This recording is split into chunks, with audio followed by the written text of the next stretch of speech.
Hey everyone, welcome back to Learning Bridge. I hope you guys are doing good and staying safe. So last week I made a poll on my YouTube community post that do you guys want me to create a list of important topics asked in the interview for the big data domain related profiles, be it the software engineering, data analyst, business analyst. So you said yes, like we want those kind of topics. So here is your video, and in today's video I am going to focus on the important topics which is actually related to the DBMS database management system. So in the next coming minutes, we will be talking about all the important topics related to the transactional databases, and to present it in a very well manner, I have prepared a very amazing tree kind of chart. So I will be taking the help of that and will explain each and every important topic and what you actually need to focus into that topic. Guys, whatever I have prepared for this video, that is completely experience based, like whatever I have faced in the interviews so far from the beginning. I have collected those points and will be sharing it with you guys as well. Since this thing is completely experience based, so I would also request you guys that if you have faced anything interesting in the interviews, or if you have like gone through with blogs, videos, and you find that this is the topic which is actually missing here, feel free to put it in the comment section. I want this chain to be continued so that everybody is learning, like even I am also learning. So if something is missing and I haven't seen so far, so I'll definitely go through with those comments and I will also study that thing. And also please let me know your opinions about these kind of solo videos where I am discussing about these important topics, because I have lot of things to share with you guys in terms of this kind of crisp important topics. Whatever in the data engineering, whatever tech stack I have been through so far. So I can keep on creating those videos, but I need the feedback. I need your suggestions. What's your thought about it? How much did you like it and how much it is beneficial for you? After watching the complete video, if you find it meaningful, then feel free to give a thumbs up for the better reach. And if you're new to my channel, then also subscribe and press the notification icon. And guys, we all know DSA and problem solving is one of the important part of the interviews, especially if you're targeting the software engineering related profile. So here this amazing platform Coding Ninjas can help you in that journey. They have some really amazing courses on data structures and algorithm available in different languages, competitive programming courses, interview preparation related things, web development, data science and machine learning, and Android development related things. So you can also enroll yourself in these courses, and if you'll use the link which is in the description, you will get 20% extra discount. And another cool thing is that recently they have started live classes for data structures and advanced algorithms in C++. So you can also join these classes as soon as possible. It has started. These classes will be conducted on the weekend so that your current work don't suffer. You can watch the recorded lectures if you miss any of the live class. And the amazing point is that you can clarify your doubts in the live Q&A, and even the teaching assistant can help you over the audio video call to get your doubts clarified. So use the link in the description, get the extra discount and enroll yourself. Now let's move on to our main interview topics. So guys, this is the chart, mind map or tree you can say I have created, and I will explain each and every important topic one by one. And please don't worry, in future if you want to refer these topics quickly, I will be also sharing this link in the description. Anytime, anywhere, if you just want to look at these topics, you can use that link and this page will be accessible to you. Also make sure to watch this video till the end, because for every topic I will be adding some more important points that what you actually need to focus. So transactional database, first and important thing is the technical definition, practical example of transactional databases. Use of databases, that is also important, because now when we talk about the big data ecosystem or big data use cases, so there will be multiple use cases where you will be using the transactional databases, or other use cases where you might be using any NoSQL databases. So for that one, I will create next video where talking about the NoSQL and everything. So just use of databases, like understanding when to use, why to use, where to use transactional database. Also keep this point in your mind. If you have some real world practical example, like what could be the possible domains where the companies or the systems are using this transactional databases.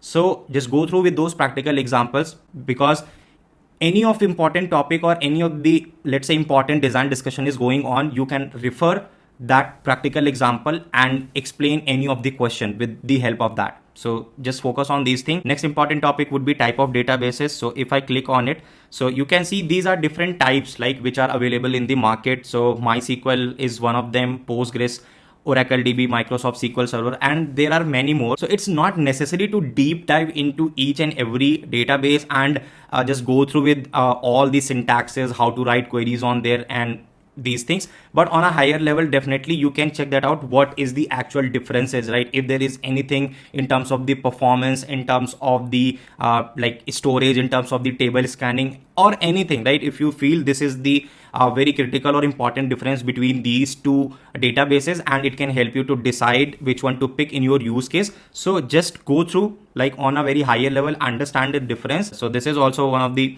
like important questions in the interviews, where question can be around MySQL, Postgres, whatever let's say you have used, or if you have read somewhere, so you can answer these things. So the next important thing is different DB engines, like database engines. So if I click on it, you can see two things like InnoDB, MyISAM. So these are actual two very popular database engines. So what I actually mean by the database engines, so for an example, let's say you have a transactional database like MySQL. Why you actually use it? To maintain some database and then querying onto the tables. So again, taking a very lame example, let's say you're writing a kind of program. So in between there will be a compiler who will be taking care of all the syntax, semantics checks, and then doing the actual compilation and the code execution. Same thing happens here when you submit a query to get executed, right, to manipulate some data or anything. So there are some sequential steps which needs to be followed, and here DB engine will play an important role. This will be the one who will take care of all the syntax, semantics checks, then creating different query execution plan. Very important topic. That's why I included different database engines. This will be a very common interview question, like what happens when you submit a query. So you need to explain, yeah, these kind of query plans will be created, because you can write different operations in your query. Let's say the join operation, group by, where clause, order by, and many other things, right? So this engine will actually try to create some plans, query plans, and it will try to figure out which one is the optimal one in terms of the cost, runtime, and everything. So that's why understanding of these two database engines at least is important, that how these two works. Now fourth will be ER diagrams, like entity relationship diagram. So this is nothing, basically when you work on a design level, right? Let's say you are actually trying to design a database, there will be multiple tables and those tables will have multiple attributes, right? So writing something in a vague way, let's say just you created some table names randomly on rough paper and then written down some attributes, right? So that's not how things actually work. When you want to explain things in a technical way, you also need to represent it in a technical way, and here ER diagrams plays a very important role. So you need to understand all its basics, like what is entity, what is relationship. There will be multiple type of relationships, like one-to-one, one-to-many, many-to-one, and many-to-many. What kind of different attributes can be there? And this one very important, like understanding the concept of keys, primary key, foreign key, composite key, super key, surrogate key, and many others. And mappings, that's what I was talking about, one-to-one, many-to-one, and how to design complete ER diagram for a given problem. So this is very simple to exercise. Like you can imagine any random problem. Let's say you want to design a database for a school, let's say for even for a library management. Just try to think what all entities can be there and what all attributes you will be including into particular entity, what kind of relationship you will establish, and that's how you can actually practice these things. And in terms of the technical understanding, definitely it is important, because you need to communicate things in technical way. So this is here, and the next important thing is the data schemas, right? So schemas is basically, obviously when you work on the databases, you will be having some schema, right? A kind of table structure and the data types of different columns, some integrity constraints on top of it, right? So there are actually two things for the schema part as well. One will be the logical one, like whatever you write, this would be the data type and the applying the integrity constraints, right? So that will be actually on the logical. That's why we call it logical schema part. And next would be the physical schema. Physical schema means how things gonna store on the storage side, right? On the storage level, how these things will be created in a memory, what kind of memory will be assigned to this attribute. Next will be deal with data. This is something like I wanted to club some generic points together. So I was just thinking for a very common heading. That's why I mentioned like deal with data. Let's see what I have included here. So there are multiple things, right? It is again pure experience based, like what kind of question they can ask. So first, like physical storage of tabular data and how to access it. Like when like you start storing data in your table, so on a physical side, memory side, how it is going to be stored, what will happen when you will actually query the data, how the head pointers will move, how the entire scan for the table will happen. So understanding those concepts are actually important. Second, like how aggregation operation works on physical level in transactional databases, right? So why I have included this topic, because when you work on the NoSQL side, right, there are different categorization of databases, but transactional database is something which works on the row columnar basis, right? So how the aggregation like works on the entire data set, and for the comparison you can compare it with the aggregation on the NoSQL databases. But this is a very common question when somebody asks you questions related to the transactional databases and NoSQL databases, that how aggregation works in these two kind of categories. So just understand that one, how all entire scan and head movement happen on different rows and columns. So that's how you will be able to clear these concepts. Data anomalies, like this is again very important even for the designing perspective, or the way you are going to design your system. What is the insert related data anomaly, what is update related data anomaly, what is delete related data anomalies. So you need to understand that one. And the next one would be the data normalization. This is again the important topic. You actually need to understand different rules and categories of data normalization, like 1NF, 2NF, 3NF, BCNF. So don't need to deep dive too much, but at least understand that when you are talking about 1NF, what it is, when you're talking about 2NF, what it is, and how these categories actually normalize your data. So that's why it is important.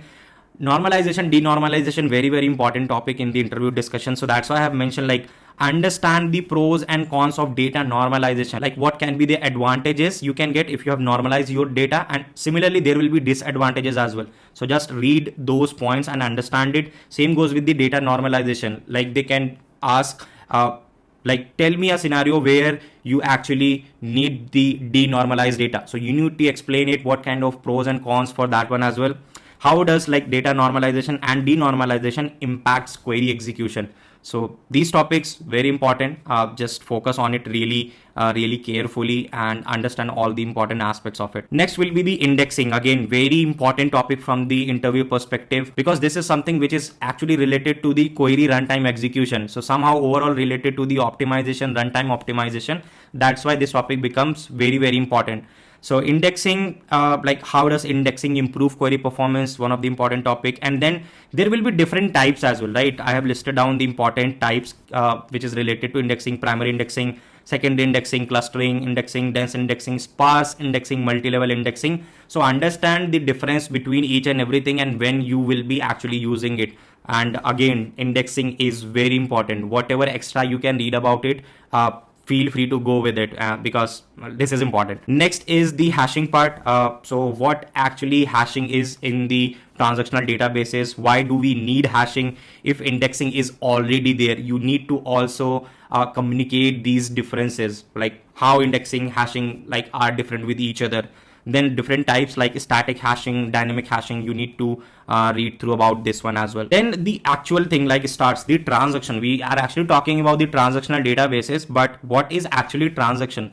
So in the books, let's say, which you are following in your colleges, or if you're following any website or YouTube tutorials, definitely you will be going through with these topics, understanding the transaction, whatever CRUD operations we are doing, what are these. So there will be different states of transactions as well. As soon as you do some operation, there will be some steps and some states for a transaction till the actual commit to the database side. So understanding those states of transaction serializability, ACID property is very important, at least even for the fresher level. I mean, if you are in your colleges and you are preparing for your placement, and in the databases you have missed this topic, you are missing everything, because definitely they will be asking about these topics. What is ACID properties? And these are the core of the transactional databases, these ACID properties, and why consistency is so important, and how does transactional databases maintains it. This is very important question, and even somebody again will ask about the comparison between transactional and NoSQL. This thing will come into the picture, how consistency is maintained by these systems but not by some of the NoSQL databases. So this is important. And now if we talk about the like scalability perspective, right? Scalability, like then there will be concurrency as well. If the scalability is there, you can expect things to run in parallel and in concurrent manner. So here in this topic, what all subtopics you need to cover, like need of table locking. What is actually locking when any kind of transaction happen on a transactional database and on its table? Then why table is being logged, right? What is the purpose of it? How does concurrent read, write, update, delete happen? This is again very important. Log based protocols, what are these? And just go through about it, how these are actually implemented and how they actually work under the hood. And timestamp based protocol, like this is also one of the locking mechanism. So concurrency again plays a very important role from the design perspective. These terms will come in front of you again and again, and you need to justify your answer. And if you're not clear about these things, probably you cannot give the satisfactory answer to the interviewer that what is this. Now I'll talk about the deadlocks as well. This is also one of the important part of the transactional databases, because like things are running on a resources, right? And resource here like the table, wherever like you are trying to do some CRUD operations. So deadlock definitely may come into the picture, because when you are running things in a concurrent fashion, like there will be 2-3 transactions who are actually pointing to same resource, and there can be a deadlock mechanism. So situations where deadlock may occur, you need to understand that one, you need to explain it. Deadlock prevention, like how you can actually prevent the deadlocks, very important topic. And deadlock avoidance, these like 3-4 things which are actually important in the deadlock parts of the transactions in the databases. Now the data backup, this is also important, like for creating a very resilient kind of system, you need to consider this point as well, data backup. So what is database availability, how you can make your database highly available. So discussing and reading about these points. Fault tolerance, what is fault tolerance actually. And checkpointing, what is checkpointing, how actually it happens on the database side, and what is the main reason to do the checkpointing, how it is beneficial. Remote backup, what it is. So just go through with these topics, like very important, understanding the availability part, the fault tolerance part, the checkpointing, and the remote backup. Now failures, recovery, durability, these are also very important point, right? When you talk about the transactional databases, there will be n number of chances that your system may fail. But when it fails, what will be the action items, how you gonna deal with it? So understanding those things within this topic. So what is crash recovery, like what is transactional failure, because there can be different points where failure may occur, like on the database level, on the transactional level. So transactional failure is actually one of them, and within that there could be 2 type of failures and errors, like logical errors, system errors. Next, the system crash, disk failure, log based recovery, different logging mechanism to achieve durability, recovery with concurrent transactions. So these are the important topics related to the database failures, recovery, and its durability. Now I will talk about the scalability. This is also one of the important thing. When you will be having a discussion with interview for the design or anything, he or she will always ask you to design your system in such a way so that it is scalable, right? So scalability, like transactional databases are scalable or not, you need to explain these points, because there is definitely a really good theory which is related with the transactional database scalability. So just understand this point. If you can achieve it, then how? What is vertical scalability, what is horizontal scalability? Just understand the difference between these two. Problems with horizontal scaling, just try to connect this point with the transactional databases, and you will find some really good answers on different technical blogs and videos. But here my main point is to highlight the topic, and next would be your action item to deep dive into it. Now the last and very most important topic would be the sharding. So this is the very well known, you can say, topic of the interviews, database sharding. What are the sharded database? So here what you actually need to understand, like need of sharding. When you create a system for large number of users, and there will be a like very good scale and spike of user requests on your system, then how your database is going to actually handle these things, and how this sharding comes into the picture for these kind of systems. How sharded databases are designed, the entire design mechanism, and complexities with the sharding, how you gonna maintain it within your system, everything you actually need to know about it. And trust me guys, this is one of the very important topic for the design perspective, right? Be it the like complete data pipeline designing, NoSQL database related things, transactional database related things. So sharding, scalability, failure, backup, these are some the very important points. But in this entire conversation, whatever I have listed down, these were based on the experience base, whatever I could have remember, I have listed down here. So if you know anything extra, if you have faced anything in the interviews, again, I mentioned it in the beginning, feel free to add it in the comment section. I just want to keep this chain continuing. And yeah, that's what all I had for this video. I hope you would have enjoyed it, whatever I have explained, and I hope you will find it meaningful and it can help you in your interviews. So in the next video, I will actually try to just list down the important topics for the SQL. I mean, very crisp list of topic that what you actually need to focus and which topic you need to emphasize more in order to understand the query, writing the query. So I will try to collect those points, will do some research, and just try to create an enriching content regarding the SQL, because this is very important. The SQL part is going to play very important role in your interviews, be it the data engineering, data scientist, data analyst, business analyst, anything. SQL is having a really good weightage in your interviews. So I'll definitely create a really good video on that. So stay tuned. Just like this video for a better reach. And if you are new to my channel, then also subscribe and press the notification icon. I will see you guys in the next video. Till then, just stay safe, stay home, take care of yourself and your family too.